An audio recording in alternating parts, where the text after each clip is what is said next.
Stats. When looking at how good or bad we are performing in a video game, we often turn to looking at the numbers on the scoreboard. To many, these numbers seemingly tell the whole story. For Mercy, these stats look like things such as healing done, damage boost numbers, and now even offensive beam usage and healing beam usage. While I wish our simple scoreboard could tell us what to improve on and how we can climb, this is just not true. Hi, I'm Rona, and in this video I will be discussing the Overwatch 2 scoreboard from a Mercy's point of view, and how it doesn't really tell the whole story or tell you how to climb. For a brief introduction, I'm Rona, a Masters Mercy and Ana player. I peaked 3900 in Overwatch 1 and rank 370 or Masters 1 in Overwatch 2. I have multiple accounts in Masters playing Mercy, including a hard OTP account, and I have around 1,000 hours on the character. I've played her through many different playstyles and metas throughout Overwatch 1 and Overwatch 2's history.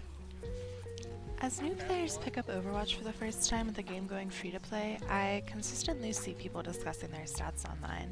I'm a frequenter of the r/Mercy mains subreddit, and it is incredibly prevalent here. People post screenshots with nothing but numbers, expecting someone to be able to look at the image and tell them the secret stat to focus on to climb. We can easily identify things such as heal botting or someone dying too much, but just with the scoreboard we can't truly understand how effectively someone is playing Mercy. While looking at stats is one way we can improve, one of the most important parts of Mercy doesn't find itself on the scoreboard. This, in my opinion, is actions per minute, or APM. Now you may be asking yourself, what is APM? APM stands for actions per minute, or how many decisions, or movements, or key presses you are making in a specific amount of time. It is a term commonly used with real-time strategy games originating from StarCraft, but is now more widely used within video games as a whole.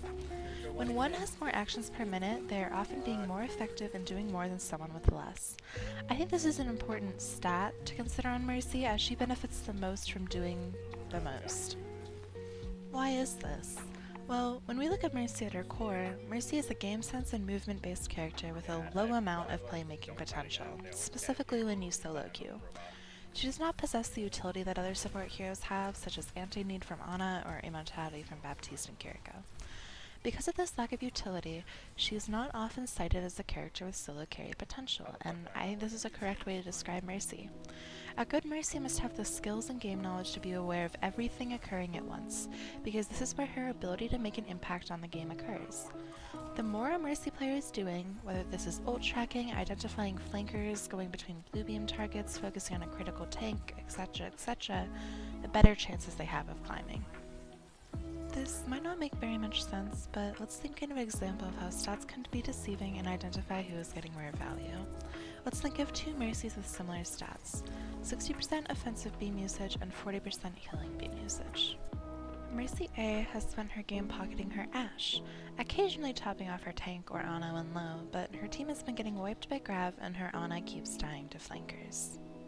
Mercy B has been prioritizing her Ashe, but also making sure she has a path to her Ana or second DPS, as well as thinking about when did she last see the enemy tracer, what ults did they use last fight, and calming or pinging these ults or flankers.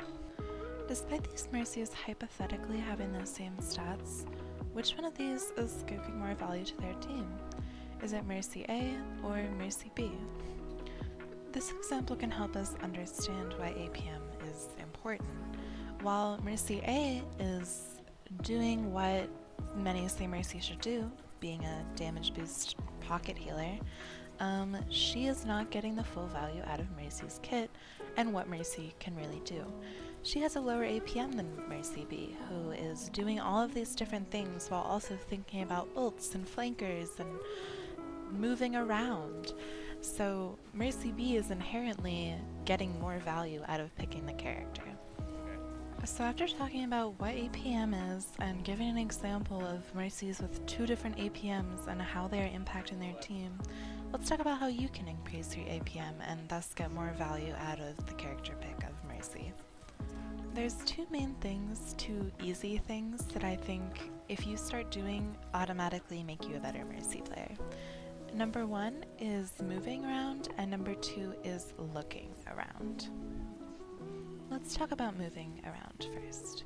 Mercy's movement ability, Guardian Angel, is on a 1.5 second cooldown. This is one of the shortest movement cooldowns in the game. Because of this really short ability cooldown, it's really easy for Mercy to A, move around a lot, and B, escape people who are trying to target her. You shouldn't necessarily be using GA every time it comes off cooldown, but you should absolutely be repositioning yourself within a fight as much as you can. Mercy's beam can be seen by enemies, and the higher you get up in rank, the more people will look at beam, look at who you're pocketing, realize where you are, and come for you. Because of this, you increase your survivability by a lot by just consistently repositioning and moving around. This is another way to increase your APM, as instead of standing still in one spot, you're moving around and making it harder for people to predict where you're going to be. Number 2 on the easy ways to increase your effectiveness of playing this character is looking around. Unlike other supports, Mercy does not have to look at who she's beaming to heal them or damage boost them. This trait of Mercy makes her the perfect character for looking around during fights, trying to spot flankers, and looking at the positioning of enemies, and inferring what they may do because of that positioning. Just by starting to move around and look around, you are getting more value out of the character. This is because, as previously mentioned, you're raising your APM. You're raising the amount of things that you are doing during a fight and how effective you are being on your character. Mercy can't win a game solely by healing or solely by damage boosting. You have to throw all of these other elements in order to get more value out of this character than you would be getting out of another support pick.